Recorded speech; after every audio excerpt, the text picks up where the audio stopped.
Thank you for joining us on this very special day as part of the CSU system-wide 23 campus celebration of Dr. Dolores Huerta's 90th birthday and her impactful legacy. I'm Paula Castadio. I'm the Vice President for University Advancement. And also with us is Assembly Member Joaquina Rambula, City Council President Miguel Arias, and also a member of our Fresno State Alumni Association Board, Council Member Paul Capriolio, and Council Member Esmeralda Soria. And also on the heels of some very exciting news last week, I'd like to welcome our Fresno State President, Joseph Castro, who is also the newly appointed Chancellor of the California State University. Dr. Castro.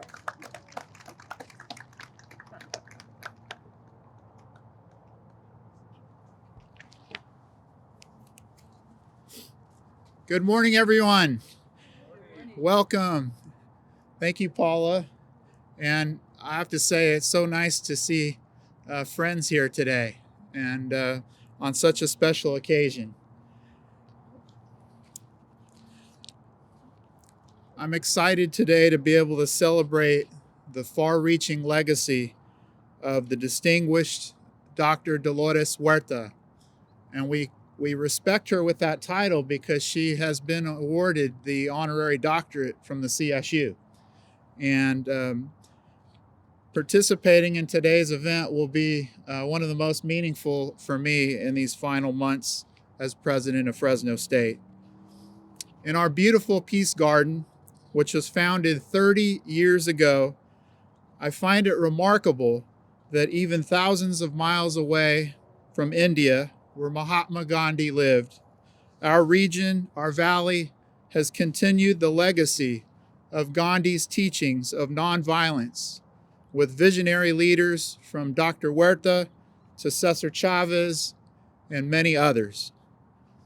In fact, Cesar Chavez once remarked, "I am convinced that the truest act of courage, the strongest act of humanity, is to sacrifice ourselves for others in a totally nonviolent struggle for justice." And for decades, Dr. Huerta has embodied that sacrifice while fully embracing the nonviolent struggle for justice. And today we celebrate and honor her fearless leadership in the fight for civil rights and her deep roots in California's Central Valley as a farm worker, a teacher, community leader, and a mother. And as an iconic activist for social justice, Dr. Huerta has proven herself a resolute champion of human rights, labor rights, immigrant rights, civil rights, environmental rights, women's rights, and LGBTQ rights. Amazingly, the list of her incredible contributions to California history doesn't end there. Dr. Huerta has long been a champion of access to higher education and the catalytic opportunities that California State University provides to individuals and families across the state. As an influential and respected voice for the transformative power of a college degree, she is uncompromising in her advocacy for equity in education. And at Fresno State, our students, faculty, and staff have been deeply inspired by Dr. Huerta during her several campus visits over the years, including many while I've been here as president. And to name just a couple of on-campus events where she's attended, she participated in the local Latina Leadership Conference as part of Fresno State's Women's Her Story Month, and also in Fresno State's commemoration of Human Rights Day. Our campus community admires her integral role in serving as an inspiration to all who strive for a just world characterized by equity, opportunity, sustainability, and inclusion. And it's no wonder that the CSU Board of Trustees passed a resolution in April of this year on the occasion of Dr. Huerta's 90th birthday, as she continues to work tirelessly on behalf of her community and beyond. And as part of the tree planting ceremony today, let us acknowledge that Fresno State sits in the midst of the San Joaquin Valley, a valley rich in the traditions and representation of Native American peoples and cultures. And we are grateful to be in the traditional homelands of the Yokits and Mono peoples, whose diverse tribal communities share stewardship over this land.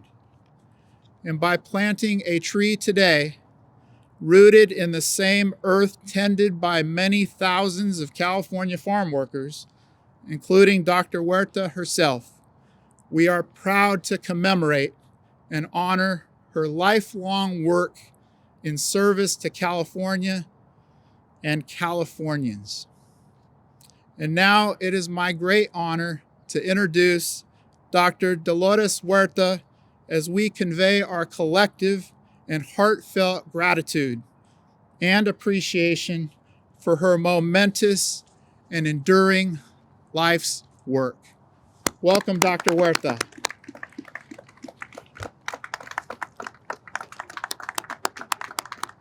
Thank you, Dr. Huerta. Thank you very much, Dr. Castro. I want to thank everyone here. I'm really quite thrilled to see so many people that are attending here this morning. Thank you, our representative, Dr. Arambula, Esmeralda Soria, City Councilwoman. Thank you very much, all of you that are here to greet us. And thrilled to be here. Of course, I want to thank Dr. Kapoor also, whose inspiration I believe that we owe to the Peace Garden and to celebrate. And it always makes me really proud when we think of the Central Valley, the San Joaquin Valley, and the contributions that we make, to the world, and including, of course, the wonderful appointment of Dr. Costa to be the chancellor of the UC system. Okay, let's give him a big old applause for that. I remember once going to an event in San Francisco many, many years ago, and one of our Latino leaders said to the audience that if anybody lives in the Central Valley of California, in the San Joaquin Valley of California, the best thing that you can do is to get out of there. Leave the valley, because you'll never get anywhere unless you do. And of course, I totally disagreed with everything that he said, because we know that we here in the San Joaquin Valley, and I say San Joaquin Valley because I'm from Stockton, California, that's where I grew up, in Stockton, that we know that we have a lot to offer the world, not only the food that people are picking and growing every day, but we have had so much leadership that has actually come out of the valley. In fact, once I was in a room with the Dalai Lama in a green room, and there were 5 people in the room, and 4 of the people that were in the room that were going to meet with the Dalai Lama, we were all from the San Joaquin Valley. 4 out of the 5 people, so that really shows that we have a lot to offer, and I am, of course, very thrilled to be able to be recognized by having a tree planted in my name in the Peace Garden. A lot of people don't know this, but Sasa Chavez was a very big devotee of Gandhi, as was I. And so when I met Cesar, I was surprised that he knew so much about Gandhi, and he pursued every single book, every single article that he could find that was written about Gandhi, because he wanted to know how does he organize, what are his organizing methods. And of course, we all know about how Caesar's fast that he did. That was, of course, following Gandhi's example. The marches that we did to Sacramento, that was again following Gandhi's example. The whole commitment to nonviolence, that was following Gandhi's example. So we know how much that Gandhi meant to Cesar. And when we think of the farm worker movement, the people that were killed in the movement, the people that went to jail, people that were beaten, and the fact that we were able to maintain nonviolence in spite of all of the attacks that were that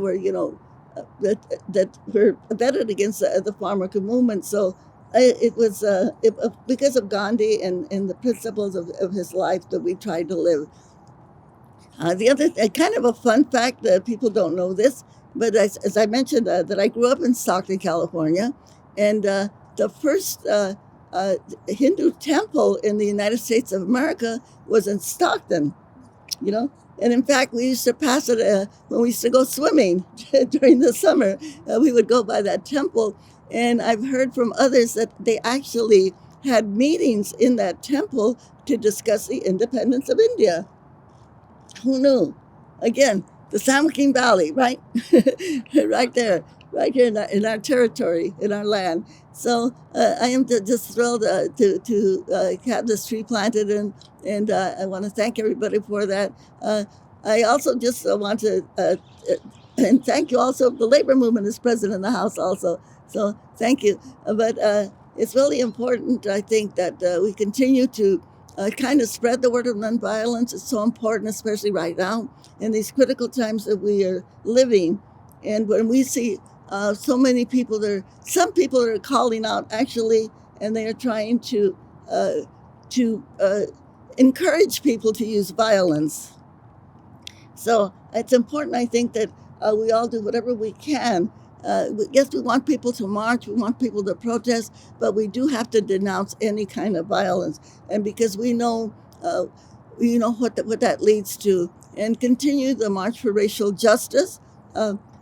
Because again, when people are poisoned with this supremacy against other people, we know what the results are. We have seen that someone will travel hundreds of miles to go to El Paso, Texas, to kill people because they're Mexican, or they will kill people in a synagogue because they're Jews, or kill people because they're Muslims, or kill people because they're blacks, and we know, or kill people because they're women, kill people because they're gays, lesbians, or transgender. So I would hope that we could really promote the idea of peace studies, and start teaching nonviolence, and even include it in our curriculums, starting when children are very, very small. I remember once going to a Quaker school in San Francisco, and they invited me to speak.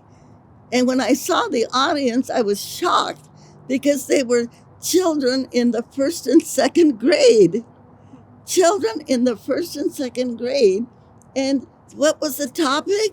The topic was about peace, meditation, and nonviolence to first and second graders. And it was so thrilling to see these children that completely understood what the concept was. And they did their meditation all together. They talked about peace.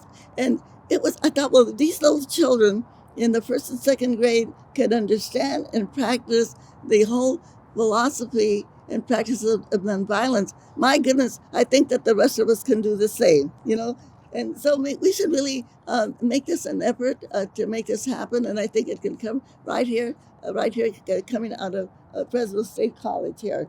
So I just want to thank you very much again for this wonderful, wonderful tribute. And thank you, all of you, for taking the time to be here. This is my first public appearance. I have been sheltered at home. I have been sheltered at home since the first week of March.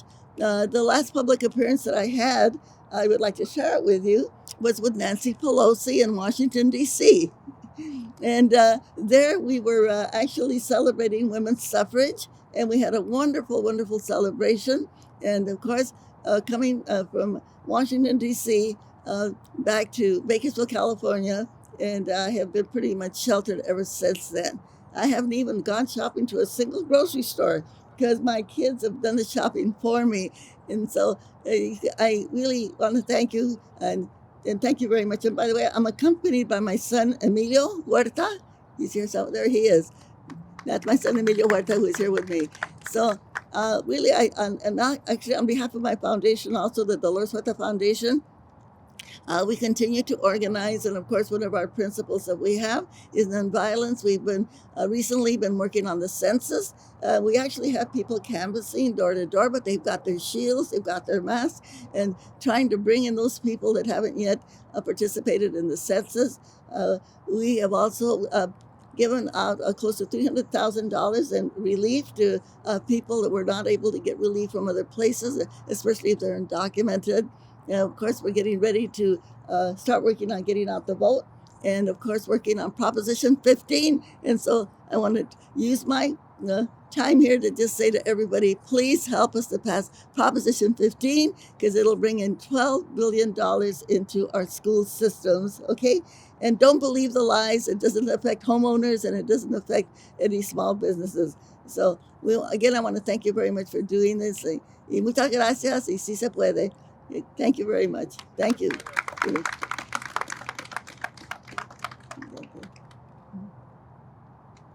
Thank you so much. Thank you for all of your significant work. It was a treat to listen to you today, and it's an honor to have you here with us. So thank you so much. And Dr. Sudarjan Kapoor, Fresno State Professor Emeritus of Social Work Education and Peace and Conflict Studies, has known Dr. Huerta for many years. He is the founder of our Fresno State Peace Garden and our esteemed campus ambassador. Dr. Kapoor, would you like to say a few words to your friend?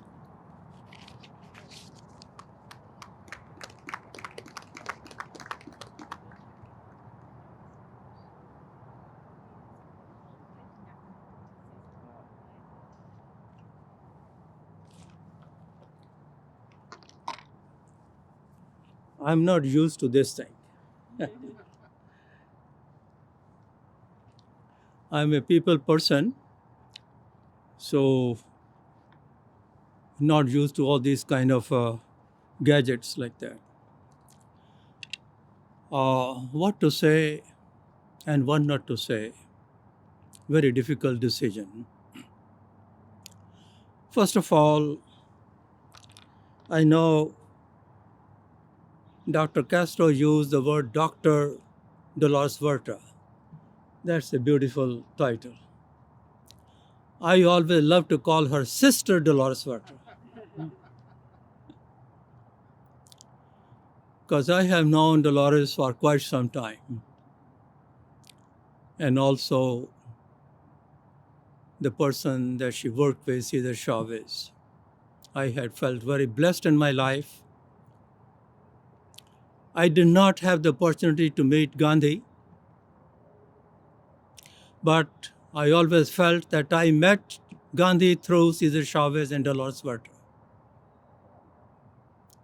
because they were to me Gandhi living in spirit and in action. Today is a very auspicious day for three major reasons. We are celebrating Dolores' 90th birthday.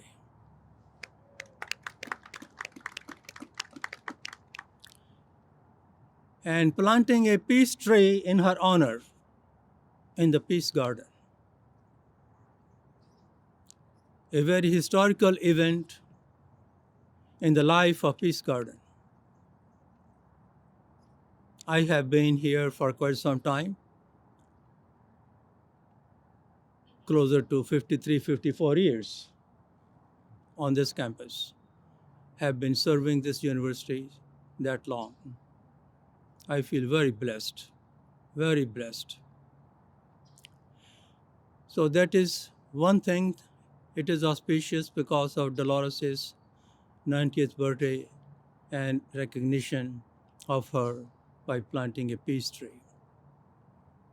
The second thing is also auspicious that it is Gandhi's 151st birthday.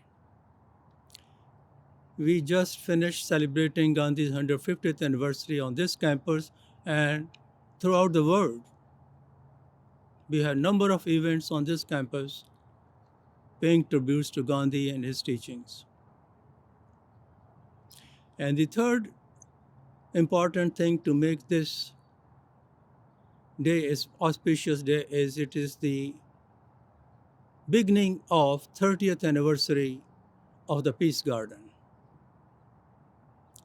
It was 1990 when we memorialized Gandhi by inviting Arun Gandhi from South Africa to dedicate the statue in honor of Gandhi. Then we have Cesar Chavez, Dr. King, Jane Addams, and we are hoping to have Nelson Mandela pretty soon on this campus. Dr. Castro, you and I started this project of Nelson Mandela. I'm waiting for the day I know you are going to leave us and we are going to miss you. You are leaving us very soon, let me tell you. You have been here only 7 years, which is nothing, very small.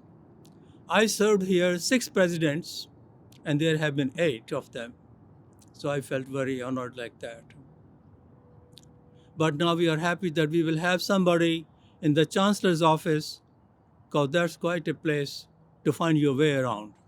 So now we know we have a friend over there who will be guiding the whole system. It's a great honor, not on his life, but in our lives also, and the life of this university too. We are giving Dr. Castro to the system. We are giving Dr. Castro to the system. And I'm pretty sure he is going to take the system to greater heights because he has done that here on this campus too, like that. I'm a professor, Paula, and professor don't have a limits, let me tell you of the time. I do what Dr. Castro has already mentioned, beautifully articulated very well in honor of Dolores Huerta. I cannot help. I have to say a few words also. Because of my relationship, because of my respect, because of my connection, I have always felt very close to Dolores. And I always have considered her a part of my family, and she has considered me a part of her family, actually, like that. That's the kind of relationship we have developed over the years, like that. Dolores Huerta is a living legend of our times. Living legend. She is one of the most influential and effective labor leaders known in the history of labor movement in this country. She has dedicated her whole life for the rights and improvement of social and economic conditions of farm workers. She worked very closely with Cesar Chavez, a person who has inspired me, motivated me to continue what I am doing here on this campus. She has worked very closely with Cesar Chavez. Cesar Chavez and Dolores Huerta were a very good team, very good team. They worked very well, very effectively like that. She was largely instrumental in many of UFW's successes, including the strikes against California's powerful grape growers. Not an easy thing to challenge the power of the growers in this valley. Those who know the history of the farm workers movement or the labor movement, they know it was only Cesar Chavez and Dolores Huerta brought them to their senses, actually, like that, in a non-violent way, in a non-violent manner, like that. Dolores is a phenomenal community organizer. Phenomenal community organizer. Great communicator. Skilled and very tough negotiator. Very tough negotiator. Because I have seen and heard all about the way she has negotiated some of these contracts with the growers like that over there. She has fought many battles against prejudice and discrimination, hatred and racism, exploitation and mistreatment experienced not only by farm workers but also by other minority groups. She and Cesar did not just work for farm workers or the Hispanic community. She worked for all of us. Keep that in mind. Keep that in mind like that over there. This nation, all the minority groups in this nation, she still continues her struggles and battles against these menaces, even at this stage of her life. She never stops. She never gives up. A lesson that I have learned from you, Dolores. That's why I don't give up. I don't give up. I keep on working in spite of some of the difficulties and hardship that I have faced in my life. I keep going because the source of inspiration comes from Dolores like that over there. Dolores is a strong advocate and champion of civil rights, human rights, women's rights, workers' rights, gay and lesbian rights. You just name it. She just name it. Dolores has been arrested 22 times. I don't know whether you knew that or not. She has been arrested 22 times for practicing nonviolence protests and civil disobedience acts. Dr. King went to prison 29 times. We're very close to that. Of course, Gandhi was in prison all of his life, most of the time. She is committed to nonviolence, believes in it, practices it in her life and mission. She is a great supporter of Peace Garden and, of course, of me. And that's why she accepted the invitation to come today. I had to persuade her to come. Let us wish her the best on her 90th birthday and wish many, many more birthdays to come. God bless her and give her more energy and strength to continue the mission of her life. We are planting tree in her honor today. This is our modest and humble regards and respect to you.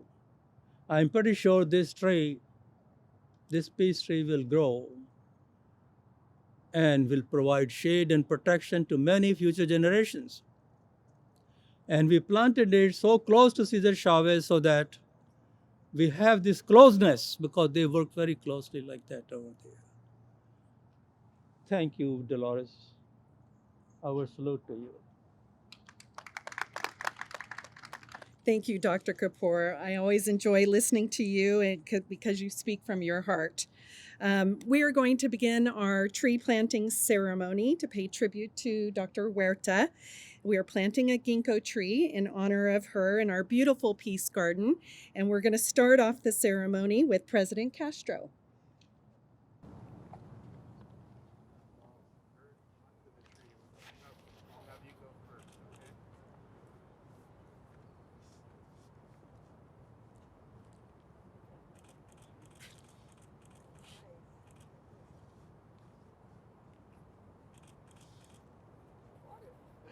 Yeah, we need to water.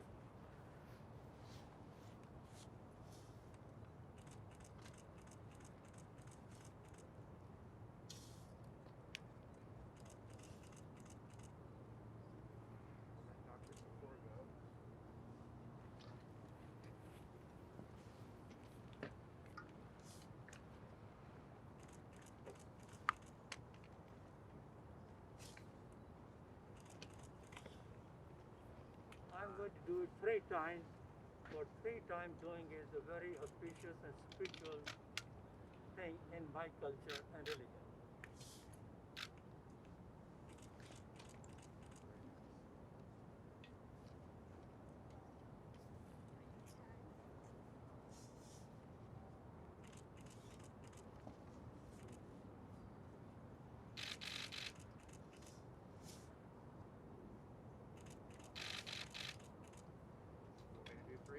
Okay.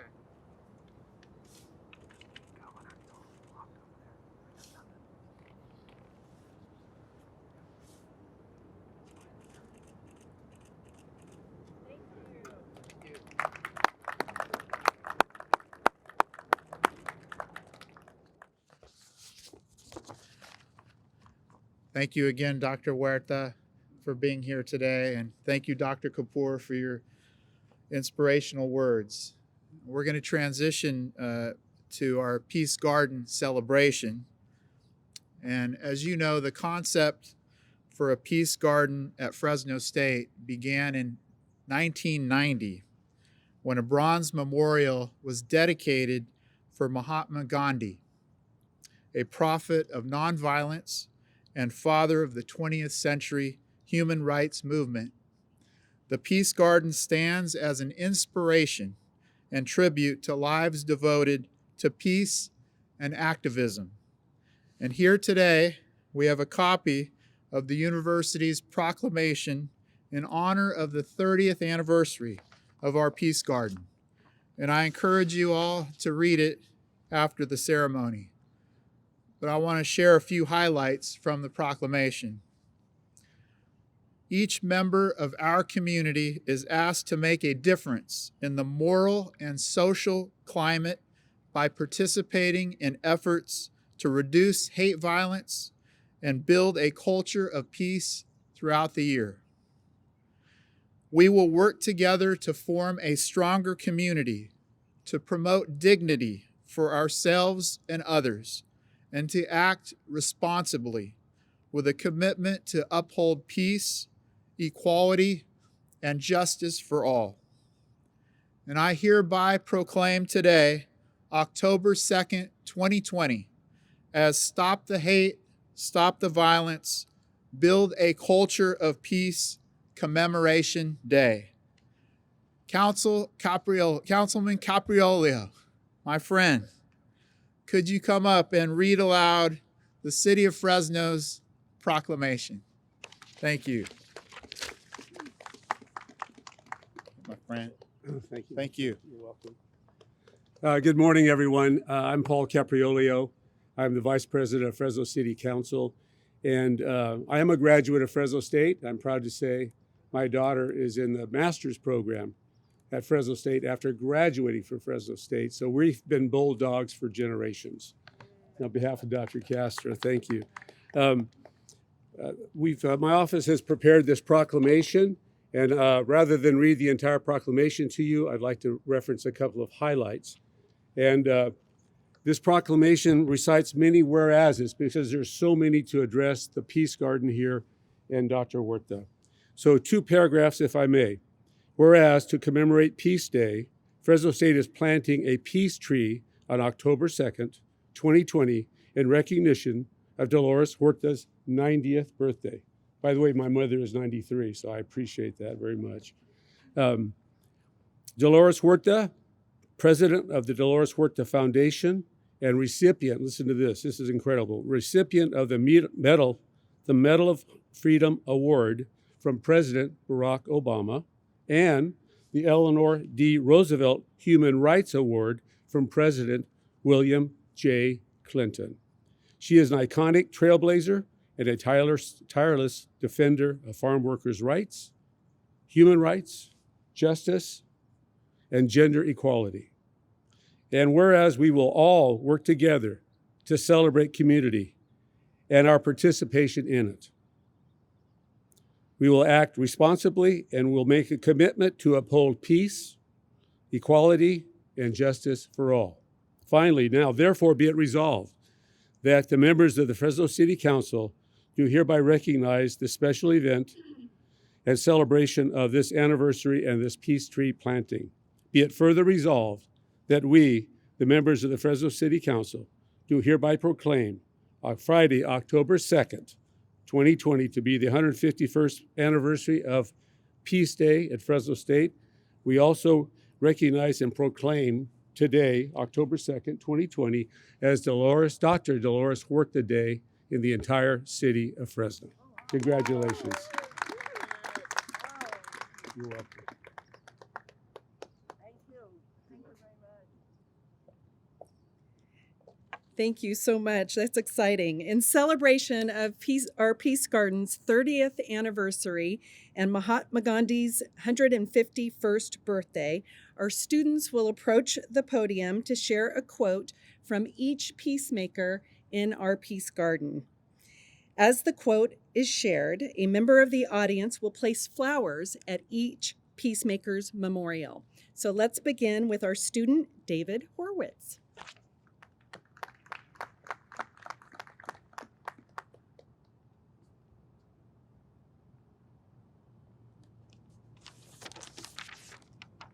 Good morning, everyone. Good morning. My name is David Horwitz.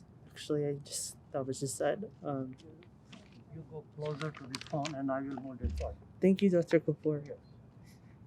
I am a student of Dr. Kapoor's PAX 110 building class. Oh, yes, I'm so sorry.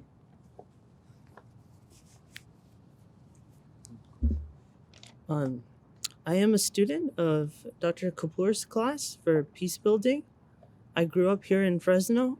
I am majoring in reconciliation ecology, rooted in the Jordan College of Agriculture. And I will be reading a quote from Mahatma Gandhi, who lived from the year 1869 to the year 1948. Gandhi was a pivotal figure in India's history and its quest for independence from Britain. He preached for a strategy based in peaceful resistance by employing tactics such as marches and hunger strikes as a form of political protest. His nonviolent approach to civil disobedience inspired other movements around the world. Gandhi's memorial established the Peace Garden with its unveiling on October 2nd, 1990. He once implored the global human community to peace with the following message: you must not lose faith in humanity. Humanity is an ocean. If a few drops of the ocean are dirty, the ocean does not become dirty. Thank you.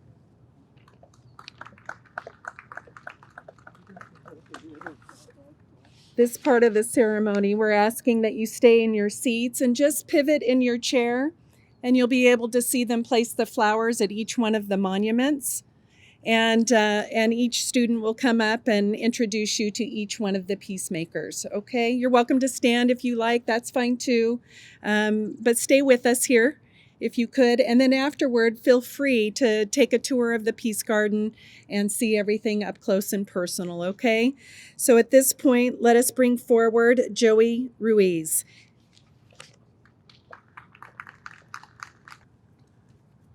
Good morning, everybody. It's great to see so many people here just for this amazing event. I'm pretty shy, but I'm trying to get better with people. But yeah, I had the honor to read a quote from Cesar Chavez, who had a big impact in my life. I know I'm pretty young, but I read a lot of his books, a lot of his movies, and I wasn't really into peace until I started seeing what Cesar Chavez did for the Latino community. And the quote that I chose, or let me read a little bit about him. So Cesar Chavez was born in 1927 to 1993, founded the National Farm Workers Association in 1962, an organization that later became the United Farm Workers of America, also known as the UFW. During his life, he waged a nonviolent battle against social injustice, oppression, and human suffering throughout boycotts, strikes, marches, and other means. Chavez fought for better pay and working conditions for farm workers for more than 30 years. His statue was dedicated on March 31, 1996. 96. And now let me go ahead and read his quote. True wealth is not measured in money or status or power. It is measured in the legacy we leave behind for those we love and those we inspire. By Cesar Chavez. Thank you, guys.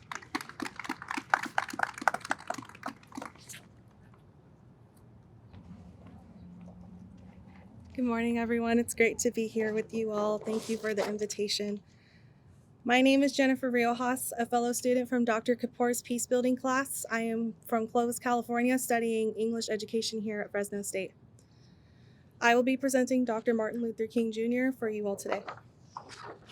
Dr. Martin Luther King Jr. was born in 1929 and lived until 1968.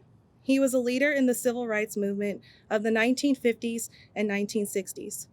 Inspired by Gandhi, Dr. King used powerful speeches and other nonviolent tactics in the struggle to achieve equal rights for African Americans.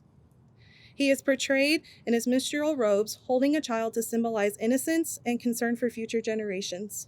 Dr. King's statue was unveiled on January 18, 1998. Here is a quote from Dr. King. Darkness cannot drive out darkness.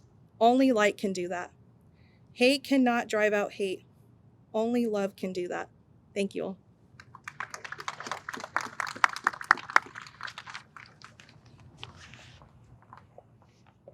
Thank you to our students, and I'd like to include Jane Adams.